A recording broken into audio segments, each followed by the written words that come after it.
Welcome to Module 3. This is where we move from understanding AI to actually using it. But before you open a browser and start experimenting with ChatGPT, Copilot, or Claude, there's a critical step that we need to go over. The step is getting proper organizational approval. I know it sounds bureaucratic, but here's the reality.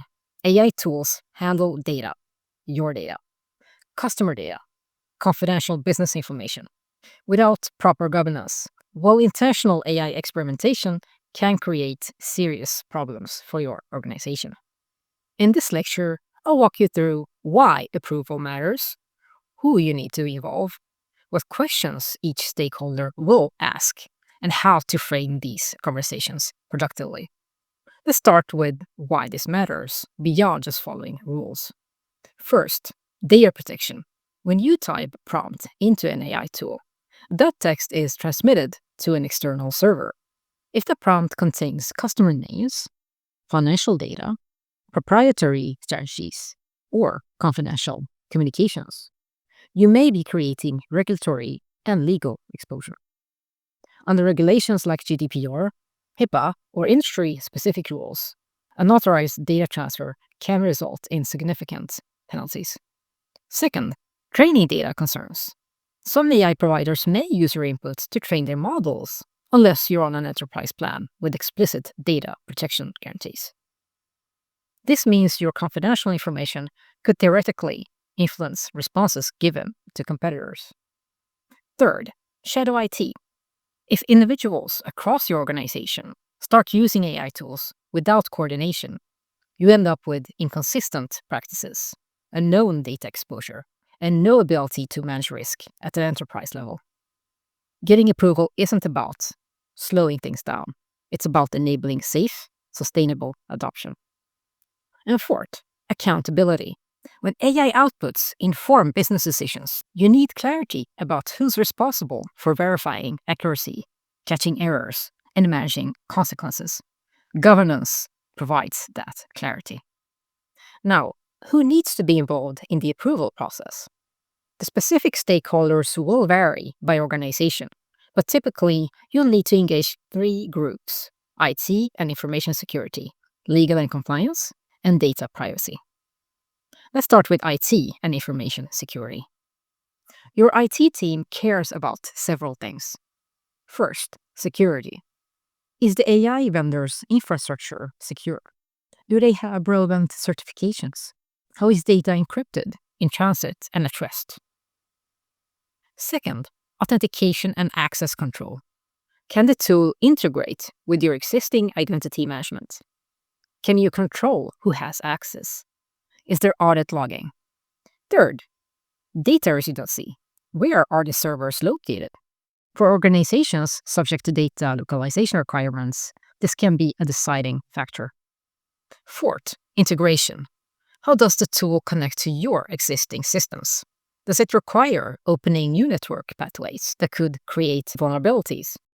Before approaching IT, gather basic information about the tools you want to use. The vendor's security documentation, their compliance certifications, and their data handling policies. Most major AI providers, OpenAI, Anthropic, Google, Microsoft, publish this information for enterprise customers. Next, legal and compliance. Your legal team will have different questions. First, contractual terms. What are the terms of service? What liability does the vendor accept or disclaim for AI outputs? What happens to your data if you terminate the service? Second, intellectual property. Who owns content created with AI assistance? Are there risks of inadvertently using copyrighted material that appeared in training data? Third, regulatory compliance. Does AI use implicate any industry-specific regulations? For financial services, healthcare, or government sectors, additional requirements may apply. Fourth, and increasingly important, the EU AI Act. If your organization operates in or serves European markets, you need to understand how this regulation classifies AI systems and what obligations it creates. The Act came into force in August 2024 and is being phased in through 2026. Finally, data privacy. Depending on your organization structure, this might be part of legal, part of IT, or a separate function. The key questions here are what personal data might be processed by AI tools. Is there a lawful basis for this processing under applicable privacy regulations? Are data processing agreements required with the vendor? How will data subject rights, like requests for deletion, be handled? For organizations handling sensitive personal data, healthcare providers, financial institutions, educational organizations, these questions require careful analysis. Now, let me give you practical advice on how to approach these conversations. First, come prepared. Before your first meeting, gather vendor security documentation, data handling policies, and terms of service. If you're proposing an enterprise plan, have the pricing and feature comparisons ready. Demonstrate that you've done your homework. Second, frame it as risk management, not permission seeking.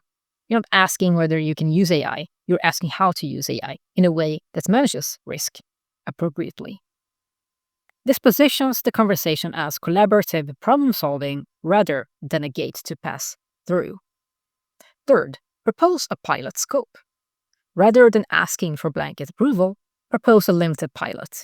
Specific tools, specific use cases, specific users, specific duration. Pilots are easier to approve because they have bounded risk and built-in review plans.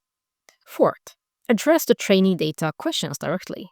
One of the biggest concerns organizations have is whether their data will be used to train AI models. The good news is that enterprise tiers from major providers, ChatGPT Enterprise, Claude for Enterprise, Gemini for Workplace Enterprise, typically include explicit guarantees that your data will not be used for model training. Make sure you're comparing the right tier. Fifth, propose usage guidelines. Rather than leaving use cases open-ended, propose clear guidelines. What types of data can be used with AI tools? What review is required before using AI outcomes in customer-facing contexts? What documentation is needed? This demonstrates mature thinking about governance. Let me also address a reality that many organizations face: approval processes that take time, sometimes a lot of time.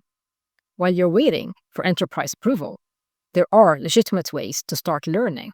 Free tiers of AI tools allow personal experimentation without organizational data. You can use these to build skills, develop prompting techniques, and explore capabilities, as long as you're careful never to input confidential business information. The key is to be transparent about what you're doing. Skill building on your own time with non-sensitive content is very different from using unapproved tools for business work. One final point: think about governance as a capability, not just a hurdle. Organizations that build robust AI governance early, clear policies, defined approval processes, monitoring capabilities, will be able to adopt new AI capabilities faster in the future. Each new tool won't require starting from scratch. You'll have frameworks that can evaluate and onboard new technologies efficiently. The organizations winning with AI aren't the ones ignoring governance. They're the ones who've made governance a competitive advantage, moving faster because they know how to move safely.